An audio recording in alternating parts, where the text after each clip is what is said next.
जो योगी आदित्यनाथ है वो आज की तारीख में नरेंद्र मोदी के बाद देश के दूसरे भारतीय जनता पार्टी की तरफ से सबसे लोकप्रिय नेताओं में से एक है। आपने एक लाइन कही कि दल बदलुओं से लोग चिड़े हैं, बीजेपी का प्रयोग फेल हो गया। क्या राजस्थान और मध्य प्रदेश में ये दिमाग में रहेगा? बीजेपी के लिए ये संकेत है, संदेश है कि अब दल बदलुओं के लिए छवि जनता में खराब हो रही है? मध्य प्रदेश के अंदर इसका नकारात्मक प्रभाव हुआ है। ज्योतिरादित्य सिंधिया के आने के बावजूद भी भारतीय जनता पार्टी को उतना फायदा नहीं हुआ है, बल्कि मैं कहूँ नुकसान ही हुआ तो ज्यादा बेहतर होगा। कहीं ऐसा ना हो कि इस बार ज्योतिरादित्य सिंधिया जो छब्बे बनने गए थे भारतीय जनता पार्टी में, वो कहीं दूबे बन के ना रह जाए उस पूरे खेल में। आशुतोष जी, अगर बीजेपी को बहुमत नहीं बना तो क्या लग रहा है आपको, सरकार एनडीए की बनेगी या इंडिया की बनेगी?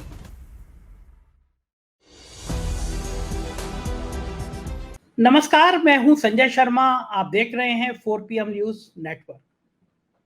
देश में एक अजीब तरह का माहौल चल रहा है। किसी को समझ नहीं आ रहा कि 2024 में बाजी किधर पलटेगी।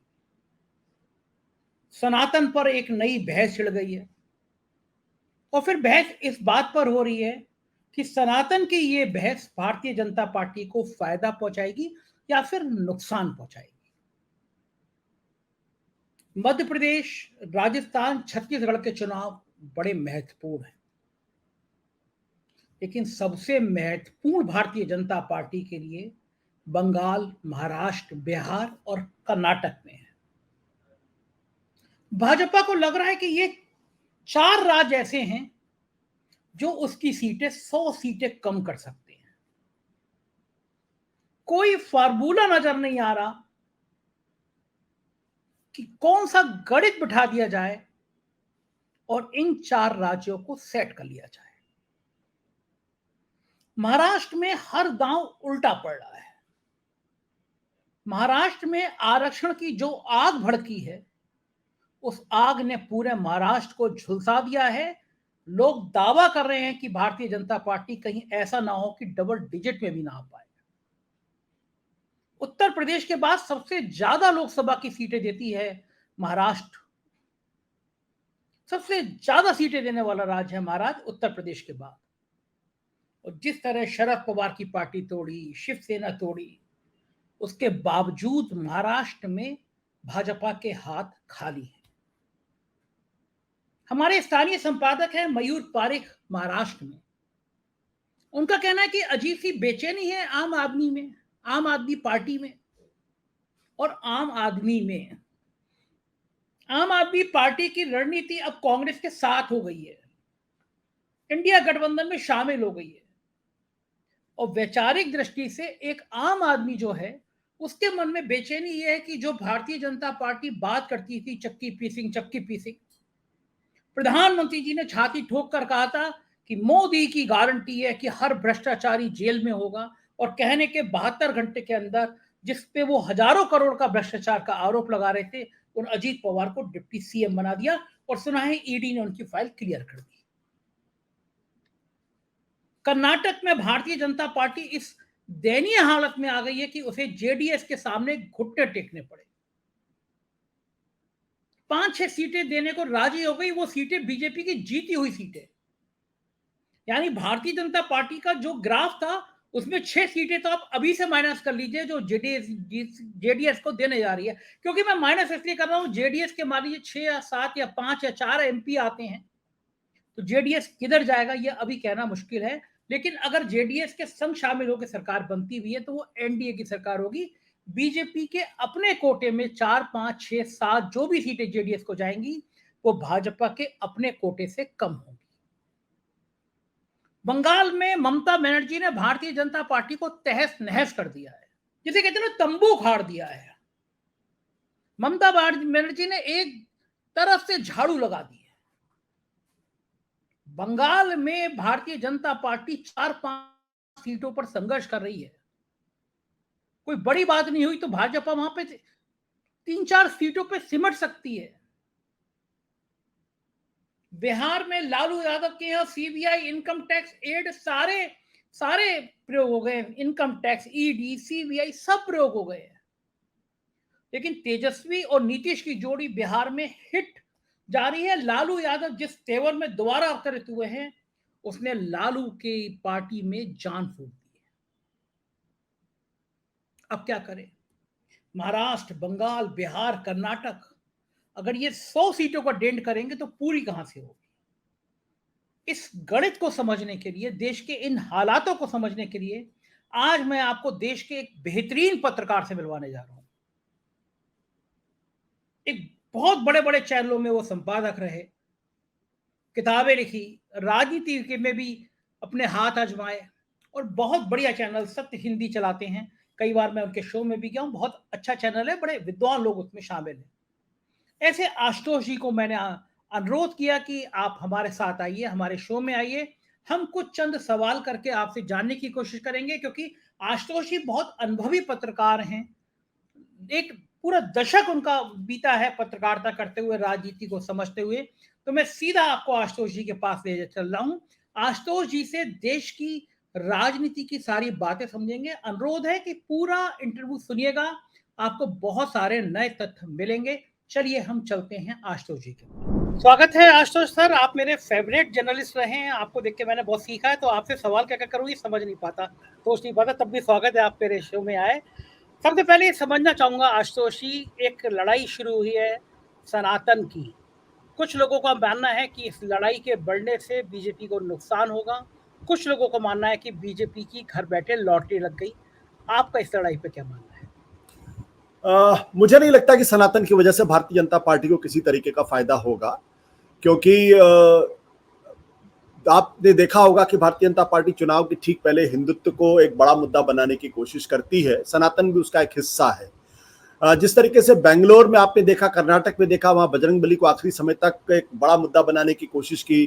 खुद प्रधानमंत्री नरेंद्र मोदी ने अपनी रैलियों के अंदर जय बजरंगबली के नारे लगाए, लेकिन नतीजा वही ढाक के 3 पात हो गए वहां पे।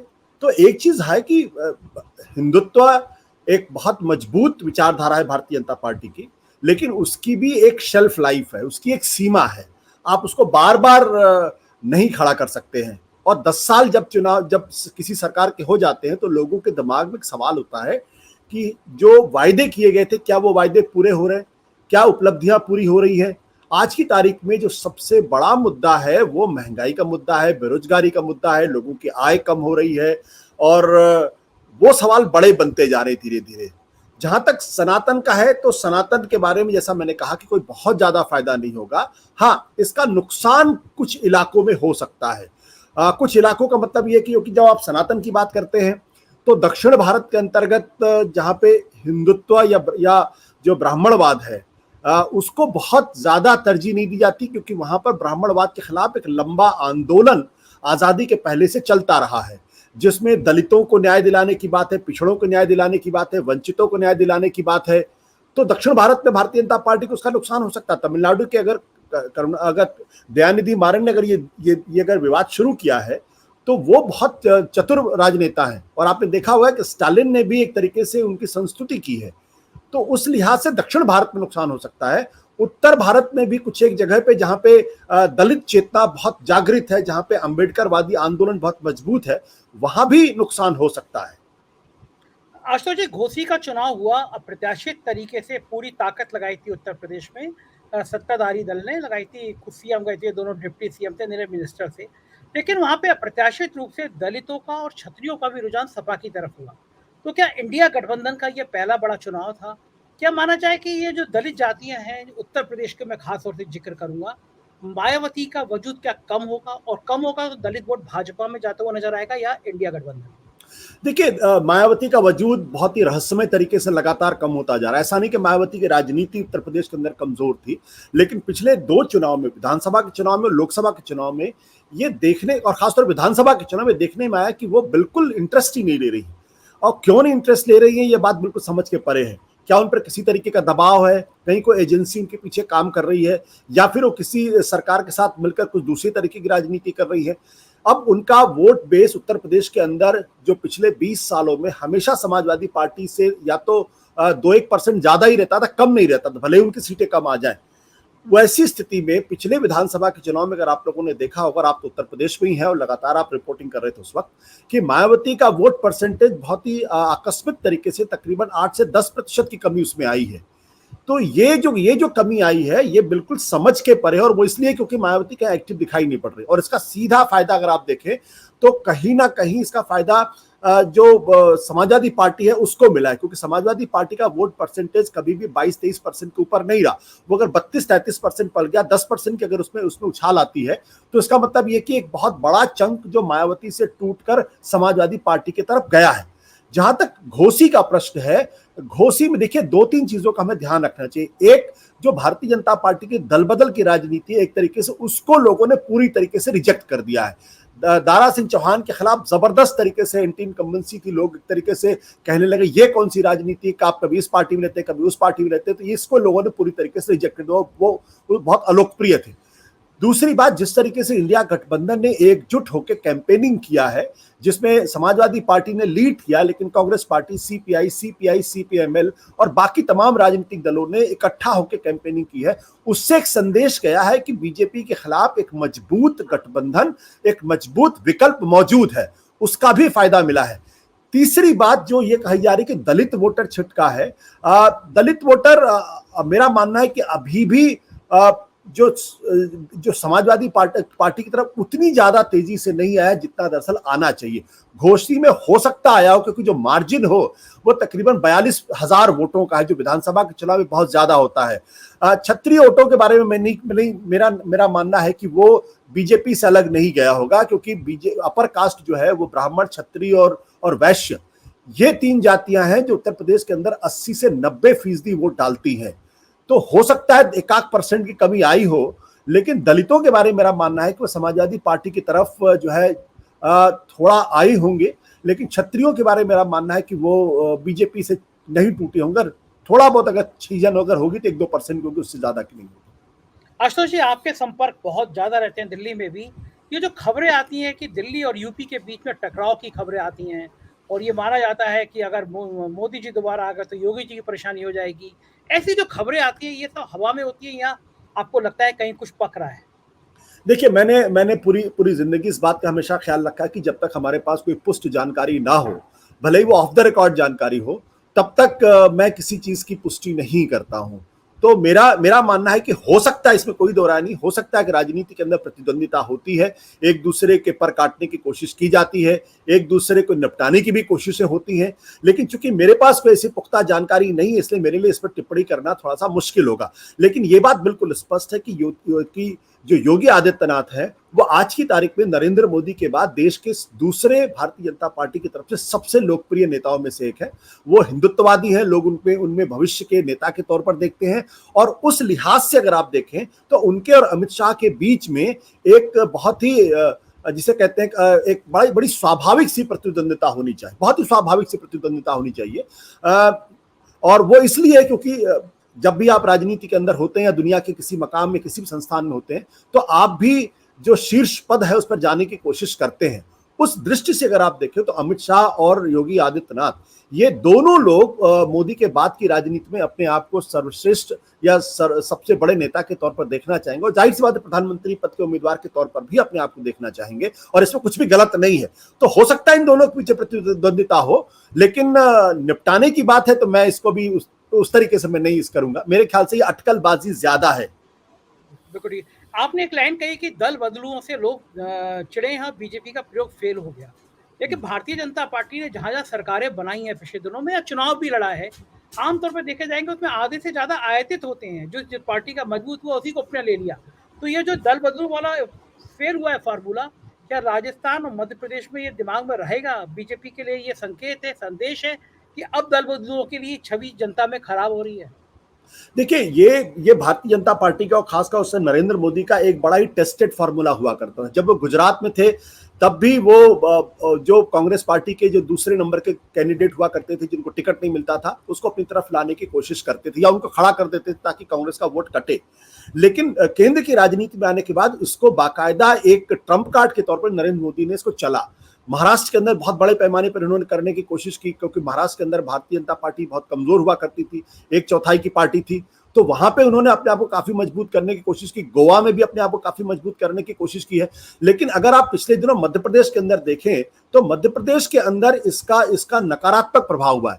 ज्योतिरादित्य सिंधिया के आने के बावजूद भी भारतीय जनता पार्टी को उतना फायदा नहीं हुआ है, बल्कि मैं कहूँ नुकसान ही हुआ तो ज्यादा बेहतर होगा। क्योंकि उनके साथ जितने कैंडिडेट्स आए थे, जब बाहर से कोई नया आदमी आता है तो एक तो बड़ी स्वाभाविक सी लड़ाई उसके अंदर होती है, क्योंकि जब वो पार्टी से बाहर होता है तो भारतीय जनता पार्टी के कार्यकर्ता उसके खिलाफ लड़ाई लड़ते हैं और लगातार उनको हराने की कोशिश करते हैं। अचानक वो आदमी पार्टी के अंदर आ जाता है तो उस क्षेत्र के आदमी के लिए उसको स्वीकार करना बड़ा मुश्किल काम हो जाता है, जिसकी वजह से असंतोष फैलता है। तो अब ये देखने में आ रहा है कि भारतीय जनता पार्टी का जो ये ट्रम्प कार्ड था वो ज्यादा चलता हुआ दिखाई नहीं पड़ रहा। मध्य प्रदेश इसका क्लासिक एग्जांपल है। कांग्रेस जो गुना और ग्वालियर के इलाके हैं जिनको सिंधिया का क्षेत्र राज माना जाता था एक जमाने में, आज वहां पे सिंधिया के खिलाफ ही भारतीय जनता पार्टी के कार्यकर्ता जुट गए हैं। और कहीं ऐसा ना हो कि इस बार ज्योतिरादित्य सिंधिया जो छब्बे बनने गए थे भारतीय जनता पार्टी में, वो कहीं दुबे बन के ना रह जाए उस पूरे खेल में। आशुतोष जी, कुछ ऐसी बातें राजस्थान से भी सामने आ रही हैं। वसुंधरा राजे की नाराजगी की बात आती है, उनको सिलेक्शन कमेटी में नहीं रखा गया, तो कहीं राजस्थान में भी वसुंधरा राजे की उपेक्षा बीजेपी को भारी तो नहीं पड़ जाएगी? मेरा हमेशा से मानना है कि राजस्थान के अंदर कांग्रेस और भारतीय जनता पार्टी के बीच में हार और जीत का फैसला वसुंधरा राजे सिंधिया करेंगी। अगर वसुंधरा राजे सिंधिया को भारतीय जनता पार्टी ने नाराज किया एक सीमा के बाद, तो फिर उनके जो समर्थक हैं वो भी घर बैठ सकते हैं। और वसुंधरा राजे सिंधिया राजस्थान के अंदर भारतीय जनता पार्टी की सबसे बड़ी करिश्माई नेता है और उनका जनाधार है, वो लोकप्रिय भी है। और उनके समक्ष भारतीय जनता पार्टी का कोई भी नेता ऐसा नहीं है जो उनके मुकाबले खड़ा हो सके। खड़ा होने की तो बात छोड़ दी, उनके सामने भी नहीं आ सकता है। तो लेकिन बीजेपी दरअसल ये आज की नहीं, 2014 के बाद से जब नरेंद्र मोदी देश के बीजेपी के सबसे बड़े नेता बने, तब से वो वसुंधरा राजे सिंधिया को हाशिए पर करने की कोशिश कर रहे हैं। लेकिन वो उनको कर नहीं पाए और उनके बीच में कोल्ड वार हमेशा से चलता रहा है, वो अभी भी दिखाई पड़ता है। तो इस बार जिस तरीके से बीजेपी ने कोशिश की है कि हम किसी को मुख्यमंत्री का उम्मीदवार नहीं घोषित करेंगे, हालांकि मुझे अभी भी लगता है कि आखिरी वक्त पे जब बीजेपी को लगेगा कि शायद चुनाव हार रहे हैं, तब अंतिम वक्त में वो शायद वसुंधरा राजे सिंधिया को कैंडिडेट घोषित करें। लेकिन अभी तक जो संकेत मिल रहे हैं उससे साफ है कि जो उनकी परिवर्तन यात्रा भी हो रही है उस पर कोई बहुत ज्यादा रिस्पांस नहीं मिल पा रहा है। और उसका एक बड़ा कारण यह माना जा रहा है कि वसुंधरा राजे सिंधिया जो है वो उतनी ज्यादा इंटरेस्ट नहीं ले रही है, क्योंकि किसी भी यात्रा को ना तो लीड कर रही है और ना ही उनको उस तरीके से प्रोजेक्ट किया जा रहा है। तो राजस्थान की लड़ाई धीरे धीरे कांग्रेस और बीजेपी के बीच में एक बराबर की लड़ाई में कन्वर्ट होती चली जा रही है। और अगर वसुंधरा को इनकार किया, अगर नकारा, तो फिर बीजेपी के लिए बहुत मुश्किल हो जाएगी। आशुतोष जी, ऐसी हाल एक मध्य प्रदेश में और फायर ब्रांड नेता है, नाराज बैठी है उमा भारती। उन्होंने तो बाकायदा मीडिया से बात करते हुए कह दिया कि मैं किसी फंक्शन में नहीं जाऊंगी, किसी रैली में नहीं जाऊंगी। तो क्या लोध जाति जो है मध्य प्रदेश की, उस पर उमा भारती का प्रभाव रहता है? उमा भारती की जो तेवर है ये मध्य प्रदेश में बीजेपी को नुकसान पहुंचा सकते हैं?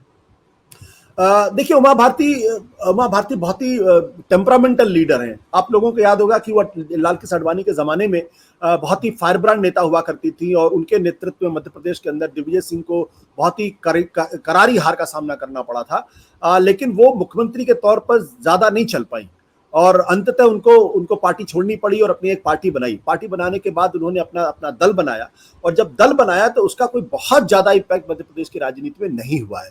लेकिन इसमें कोई दो राय नहीं कि उमा भारती अभी भी जो है वो बीजेपी को नुकसान पहुंचाने की स्थिति में रखती, खासतौर पर वैसी स्थिति में जब वो पार्टी के अंदर है और पार्टी उनको लगातार इग्नोर करती हुई चलती है। और ऐसे वक्त में जबकि मध्य प्रदेश में इस वक्त बीजेपी के खिलाफ जबरदस्त एंटी इनकम्बेंसी है और सरकार बचाना उनको मुश्किल हो सकता है, तो एक प्रतिशत वोट या एक वोट उनके लिए इंपॉर्टेंट होगा। उस स्थिति में उमा भारती को नाराज करना, सुमित्रा महाजन को नाराज करना, कुछ पुराने नेता जैसे रघुनंदन शर्मा है उन लोगों को नाराज करना, ये बीजेपी के लिए भारी पड़ सकता है। और एक और कारण हो सकता है वो ये कि ज्योतिरादित्य सिंधिया के लाने का जितना फायदा वो चाहते थे उसकी वजह से उल्टे नुकसान होता हुआ दिखाई पड़ रहा। तो वैसे में बीजेपी के हित में होगा कि उमा भारती को मना ले और उनका एक तरीके से अगर इस्तेमाल चुनाव में करे तो फायदा होगा। अगर उनकी नाराजगी से बीजेपी को फायदा तो बिल्कुल नहीं होगा, नुकसान ज्यादा होगा। आशुतोष जी, कुछ ऐसे प्रयोग उन्होंने महाराष्ट्र में भी किए। महाराष्ट्र में राजनीति हर हफ्ते में एक बार नया स्विंग लेती नजर आती है, कभी इधर कभी उधर। आपको क्या लग रहा है महाराष्ट्र में जो प्रयोग किया है बीजेपी ने, ये बीजेपी को फायदा पहुंचाएगा या नुकसान?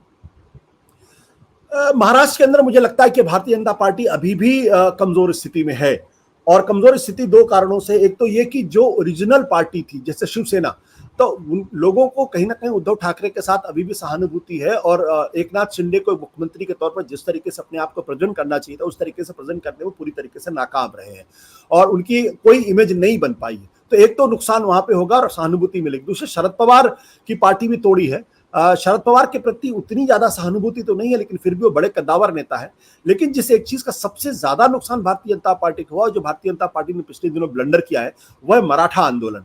मराठा आंदोलन में जो मराठाओं को ओबीसी के तहत या उनको अलग से कोटा देने के लिए जो आंदोलन चल रहा था, उसमें जिस तरीके से इन्होंने लाठीचार्ज करवाया और लाठीचार्ज में की वजह से जो लोगों के अंदर नाराजगी फैली है, और उसके बाद आनंद फानन में माफी मांगनी पड़ी, और माफी मांगने के साथ साथ ये कहना पड़ा कि मराठों में जो अपने आप को कुनबी का सर्टिफिकेट दे देंगे उनको हम ओबीसी के तहत आरक्षण देंगे। अब इससे क्या हुआ कि जो जो जो आंदोलन चल रहा था, मराठों का आंदोलन था, उन्होंने कहा कि नहीं, ये हमको मंजूर बिल्कुल नहीं है, क्योंकि आप जो है हमको अलग से कोटा दीजिए और पूरे महाराष्ट्र के अंदर कोटा दीजिए, 8 जिलों की बात हमसे मत करिए। ओबीसी अलग से नाराज हो गए हैं। उनका कहना है कि आप मराठों का आरक्षण देना है दीजिए, लेकिन आप मेरे हिस्से का आरक्षण उनको मत दीजिए। अगर आप मेरे हिस्से का देंगे इसका मतलब मेरी ही रोटी को आप कम करेंगे। दूसरा, जो कुनबी जाति है, उनका भी कहना है कि आप मराठों को कुनबी जाति में क्यों कन्वर्ट कर रहे हैं। तो कुनबी नाराज दिखाई पड़ रहे हैं, वो प्रदर्शन कर रहे हैं। ओबीसी नाराज है, वो प्रदर्शन कर रहे हैं, और जो ओरिजिनल मराठा आंदोलन था वो नाराज कर रहे हैं। तो और हमको नहीं भूलना चाहिए कि मराठा महाराष्ट्र के अंदर 31% उनकी आबादी है और 19% के आसपास जो ओबीसी है उनको आरक्षण मिला हुआ है। तो ये अपने आप में कुल मिलाकर तकरीबन 50% वोट शेयर होता है। अगर इसको उन्होंने समय रहते नहीं कंट्रोल किया तो बीजेपी को 2024 के लोकसभा के चुनाव में बहुत जबरदस्त नुकसान हो सकता है। वो भले ही शिवसेना उन्होंने तोड़ ली हो, भले ही उन्होंने एनसीपी तोड़ ली हो, लेकिन ये मराठा आंदोलन, ओबीसी की नाराजगी और कुनबी समुदाय की नाराजगी, ये बहुत भारी पड़ने वाली है। आशुतोष जी, कर्नाटक में भी हालात ऐसी बने और बीजेपी को जेडीएस की शरण में जाना पड़ा। गठबंधन करने की बात सामने आ रही है, जेडीएस के साथ गठबंधन होगा। तो क्या कर्नाटक में भी भारतीय जनता पार्टी, जहाँ पे इतनी बड़ी संख्या में सीटें आई थी पार्लियामेंट में, वहां भी अपनी कमजोर स्थिति देख रही है पार्लियामेंट के चुनाव में? देखिए, कोई भी राजनीतिक पार्टी जो है वो अपनी जीती हुई सीटें तो किसी को नहीं देता है। अब क्योंकि पिछली बार अगर आपको ध्यान होगा 28 में से 26 सीटें बीजेपी को मिली थी और उसमें से 25+1 को उन्होंने सपोर्ट किया था। तो एक तरीके से माने कि 26 सीटें बीजेपी के खाते में गई थी, जो कि अनप्रेसिडेंटेड था। और उस बार जनता दल सेकुलर जो है वो कांग्रेस के साथ मिलकर चुनाव उसने लड़ा था। विधानसभा के चुनाव में नतीजे पूरी तरीके से उलट गए। लगभग 2/3 बहुमत कांग्रेस को मिला है, और कांग्रेस को जो सबसे ज्यादा फायदा हुआ है वो जो दक्षिण कर्नाटक का इलाका है, जहां पे जनता दल सेकुलर और वोकलिगा जाति बहुत मजबूत है। मांड्या और मैसूर के इलाके वहां बहुत ज्यादा मजबूत हुआ करती थी। तो वहां जनता दल सेकुलर का एक तरीके से सफाया हो गया है। तो जनता दल सेकुलर का सफाया हो जाना और भारतीय जनता पार्टी को उसके साथ गठबंधन करना, यह दर्शाता है कि भारतीय जनता पार्टी को कहीं ना कहीं अपनी कमजोरी का एहसास है। क्योंकि पिछली बार अगर आप 26 सीटें, अगर आप 26 सीटें अगर आप जीती थी और जनता दल सेकुलर ऑलरेडी 5 सीटों की मांग कर रहा है, तो 5 जीती हुई सीटें जो है वो बीजेपी को गंवानी पड़ेंगी। अगर आप 5 जीती हुई सीटों को अगर आप गंवा रहे हैं तो इसका मतलब यह है कि आपको अपनी कमजोरी का एहसास है और आपको अपने अंदर विश्वास नहीं है कि बिना जनता दल सेकुलर के वो पुराने परफॉर्मेंस को रिपीट कर सकती है या कांग्रेस को मात दे सकती है। इसलिए मुझे लगता है कि बीजेपी के लिए कोई बहुत अच्छी स्थिति आज की तारीख में कर्नाटक में नहीं है। लेकिन कर्नाटक के साथ एक बहुत ही अद्भुत स्थिति है कि कर्नाटक में 2004 के बाद से भारतीय जनता पार्टी लगातार लोकसभा के चुनाव में वो कांग्रेस से बेहतर परफॉर्म करती रही है। 18-19 से जीतती रही है। पिछले बार 26 सीटें उसने जीती हैं। लेकिन इसका जो दूसरा पहलू यह है कि अगर मान लीजिए कांग्रेस पार्टी वहां बीजेपी से 10 सीटें भी छीन लेती है तो फिर राष्ट्रीय स्तर पर बीजेपी की सीटें, बहुमत का आंकड़ा पाने में दिक्कत पैदा हो जाएगी। हालांकि मेरा मानना है कि 10 से ज्यादा सीटें बीजेपी लूज कर सकती है। लेकिन ये जो स्थिति बन रही है उस स्थिति में बीजेपी के लिए पुराना परफॉर्मेंस करना बहुत मुश्किल हो पाएगा और वो काफी सीटें वहां लूज कर सकती है जनता दल सेकुलर के साथ जाने के बावजूद भी। आशुतोष जी, कर्नाटक, महाराष्ट्र, बंगाल, बिहार, अगर इन 4 राज्यों का आकलन करें और मौजूदा दौर में करें, अभी कोई नई चीज सामने नहीं आई है, तो भारतीय जनता पार्टी को क्या लग रहा है? आपको चारों राज्यों में जो स्थिति है इनको मिला के कितना नुकसान हो जाएगा? आपने महाराष्ट्र, कर्नाटक, बंगाल और बिहार देखिए, ये वो 4 राज्य हैं जो दरअसल 2000 2024 के चुनाव को तय करेंगे, क्योंकि महाराष्ट्र के अंदर बीजेपी की स्थिति कमजोर हुई है, इसमें कोई दो राय नहीं है। कर्नाटक के अंदर बुरी तरीके से हारे हैं, और बंगाल में जिस तरीके से ममता बनर्जी ने वहां भारतीय जनता पार्टी को निपटाने का खेल कर रखा है, और साम दाम दंड भेद सब कुछ वो अख्तियार कर रही हैं, तो मुझे तो नहीं लगता है कि वो वहां पे अपनी सीटें रिटेन भी कर पाएंगी, बल्कि उसमें घटती हुई ज्यादा दिखाई पड़ रही। और बिहार के अंदर जो राजनीतिक गठजोड़ नया बना है जनता दल यूनाइटेड और आरजेडी के साथ, और साथ ही साथ कांग्रेस, सीपीआई, सीपीआईएमएल, बाकी तमाम राजनीतिक दलों के साथ मिलकर, तो वैसी स्थिति में भारतीय जनता पार्टी अपने पैरों पर खड़ी हो पाएगी। और पिछड़ा जो उसका परफॉर्मेंस था, जहां जब उसने जनता दल यूनाइटेड के साथ चुनाव लड़ा था और रामविलास पासवान की पार्टी के साथ, तब उनको 40 में से 39 सीटें मिली थी, खुद बीजेपी को 17 सीटें मिली थी, 16 सीटें जो है वो जनता दल यूनाइटेड को मिली थी, 6 सीटें रामविलास पासवान की पार्टी को मिली थी। तो 17 सीटें अपने बल पर अकेले बीजेपी जीत पाएगी, मुझे इसमें संदेह लगता है। तो ये वो 4 राज्य हैं जो कहीं ना कहीं बीजेपी की किस्मत को तय करेंगे, और बीजेपी के लिए अगर इन 4 राज्यों में अगर उनकी स्थिति कमजोर हुई तो फिर बहुमत का आंकड़ा मिलता हुआ मुझे दिखाई नहीं पड़ता। आशुतोष जी, अगर बीजेपी को बहुमत नहीं बना तो क्या लग रहा है आपको, सरकार एनडीए की बनेगी या इंडिया की बनेगी? अभी इस बारे में कोई टिप्पणी करना मेरे लिए उचित नहीं हो पाएगा, क्योंकि अभी बहुत 6 महीने का वक्त है, और 6 महीने राजनीति में बहुत कुछ होता है, और अंतिम समय तक। हाँ, इतना जरूर मैं कह सकता हूं कि जो 2024 का जो लोकसभा का चुनाव होगा वो बहुत ही रोचक होगा, और बीजेपी को जिस तरीके से 2019 में वॉकओवर मिल गया था वो होता हुआ दिखाई नहीं पड़ रहा है। और खासतौर पर ऐसी स्थिति में जबकि इंडिया गठबंधन बहुत मजबूती के साथ आने की कोशिश कर रहा है, 28 दलों का एक साथ आना और एक साथ चुनाव लड़ना, जब जब इस देश के अंदर विपक्षी दल एकजुट हुए, भले छोटे हो या बड़े हो, तब तक सत्ताधारी पार्टी को नुकसान हुआ है। तो मैं अभी ये कहने की स्थिति में नहीं हूं कि वहां पे दरअसल बीजेपी की सरकार बनेगी या इंडिया गठबंधन की सरकार बनी है, किसकी सरकार बनेगी, लेकिन ये बात तय है कि लड़ाई बहुत जबरदस्त होने वाली है, रोचक होने वाली है, और बीजेपी के लिए बहुत आसान 2024 का रास्ता नहीं होगा। लेकिन आशुतोष जी, 28 के मुकाबले उधर भी उन्होंने कहा कि हमने 36-38 इकट्ठे कर लिए हैं दल। देखिए, वो तो ऑप्टिक्स का सवाल है। भारतीय जनता पार्टी, आपको याद होगा कि प्रधानमंत्री नरेंद्र मोदी ने लोकसभा में क्या कहा था, एक अकेला सब पे भारी। तो अगर एक अकेले नरेंद्र मोदी सबके ऊपर भारी थे, तो 26 का गठबंधन बनते ही आपको बाकी 37 साथियों को खोजने की जरूरत क्यों पड़ी? क्योंकि आपको ध्यान होगा कि 2014 के बाद से बीजेपी ने न तो कभी एनडीए की बैठक की, किसी को मालूम नहीं कि एनडीए का कन्वीनर कौन है, और साथ ही साथ उनके सारे पुराने साथी उनको छोड़ के चले गए।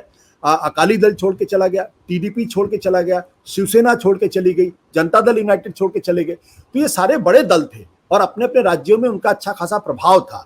तो जब ये सब छोड़ के चले गए और आपने उनको एक बार भी मनाने की कोशिश नहीं की, आपने उनको साथ लाने की कोशिश नहीं की, तो वैसी स्थिति में अब अचानक आपको अपने 37 साथियों की जरूरत क्यों पड़ी? और ये 37 वो हैं जिनमें से तकरीबन 2/3 तो ऐसे हैं जिनका कोई आधार भी दिखाई नहीं पड़ता, जिनका कोई मेंबर ऑफ पार्लियामेंट भी नहीं है। तो इनके दिखाने की जरूरत, इसका मतलब ये है कि कहीं ना कहीं आपके मन में भी एक शंका पैदा हो गई है, और उस शंका ये है कि कहीं ऐसा तो नहीं कि ये एक लोगों तक मैसेज चला जाए कि एक विकल्प खड़ा हो गया है। और राजनीति में जब भी किसी दूसरी पार्टी का विकल्प खड़ा होता है तो जो सत्ताधारी पार्टी होती है उसको नुकसान होना तय होता है। आशुतोष जी, आखिरी सवाल, 2014 और 19 में जो मोदी जी को लोग भगवान विष्णु का अवतार मानते थे, अब उस चेहरे में ऐसा क्या चीज खत्म हो गई कि लोगों का भरोसा नहीं हो पा रहा, लोग उन पे यकीन नहीं कर पा रहे, ग्राफ नीचे आ रहा है? देखिए, एक तो 10 साल की एंटी इनकम्बेंसी अपने आप में बहुत बड़ी एंटी इनकम्बेंसी होती है। कोई भी सरकार हो, कितना भी लोकप्रिय नेता हो, वो उसके लिए जो है अपने पद पर अपनी लोकप्रियता को बरकरार रखना मुश्किल होता है। लेकिन इसमें कोई दो राय नहीं कि आज भी नरेंद्र मोदी देश के सबसे लोकप्रिय नेता है। उनकी लोकप्रियता में जरूर थोड़ी कमी आई है, लेकिन इस आधार पे हम ये कह दें कि 2024 के चुनाव में भारतीय जनता पार्टी हारने जा रही, मैं कम से कम अभी ये मानने के लिए तैयार नहीं हूं। लेकिन नरेंद्र मोदी को किसी भी तरीके से अंडर एस्टिमेट नहीं करना चाहिए। अब लोगों, वो कभी भी कुछ भी, कोई नया तुर्क का पत्ता खेल सकते हैं, कोई मास्टर स्ट्रोक चल सकते हैं, और उसकी वजह से पूरा जो चुनाव का नैरेटिव है वो भी बदल सकता है, और ये उनकी खासियत है। देखिए, एक आदमी गुजरात से निकल के आता है, लोगों ने कहा कि वो जो है वो दिल्ली की राजनीति अलग होती है, देश की राजनीति अलग होती है, गुजरात का खेल दिल्ली में नहीं चलता है। लेकिन आने के बाद आपने देखा किस तरीके से वो एक तरीके से देश की राजनीति पे छा गए, और सब कुछ आज की राजनीति में उनके इर्द गिर्द होता है। चाहे आप उनसे नाराज हो, चाहे उनके आलोचक हो, चाहे उनके समर्थक हो, आप नरेंद्र मोदी को इग्नोर नहीं कर सकते हैं।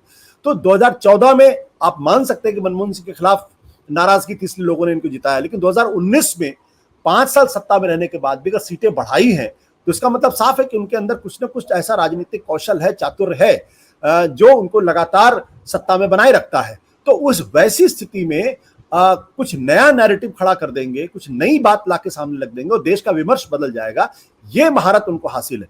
इसलिए नरेंद्र मोदी को बिल्कुल अंडर एस्टिमेट नहीं करना चाहिए और अभी किसी तरीके का प्रेडिक्शन कम से कम मैं करने की स्थिति में नहीं। हाँ, फिर मैं इस बात को दोहराता हूं कि नरेंद्र मोदी सबसे लोकप्रिय नेता है और साथ ही साथ 2024 का चुनाव बहुत ही रोचक, दिलचस्प होने वाला और बीजेपी के लिए आसान नहीं होगा। शुक्रिया बहुत बहुत आशुतोष जी, आपने हमें समय दिया, थैंक यू। तो सुना आपने, मुझे नहीं लगता कि इससे अच्छा विश्लेषण कहीं मिल सकता है। आशुतोष जी ने भी माना कि भाजपा की सरकार बनने में परेशानी नजर आ रही है। कुछ साल पहले तक जो कहते थे कि भाजपा नहीं तो कौन, मोदी नहीं तो कौन, अब उस पोस्टर पे कुछ सवाल उठने लगे, उस चेहरे पे कुछ सवाल उठने लगे। तो जाहिर है कुछ महीनों बाद पिटारा खुलेगा और हम भी देखेंगे कि देश का भविष्य अब किसके हाथों में। कैसा लगा ये इंटरव्यू आपको? मैं आपकी राय का इंतजार करूंगा। हमारे राज्यों के चैनल हैं 4 PM यूपी, बिहार, गुजरात, महाराष्ट्र, कर्नाटक, उन्हें भी सब्सक्राइब करिएगा। रोज 7:30 बजे 4 PM का न्यूज बुलेटिन देखना ना भूलिए। शुक्रिया, थैंक यू।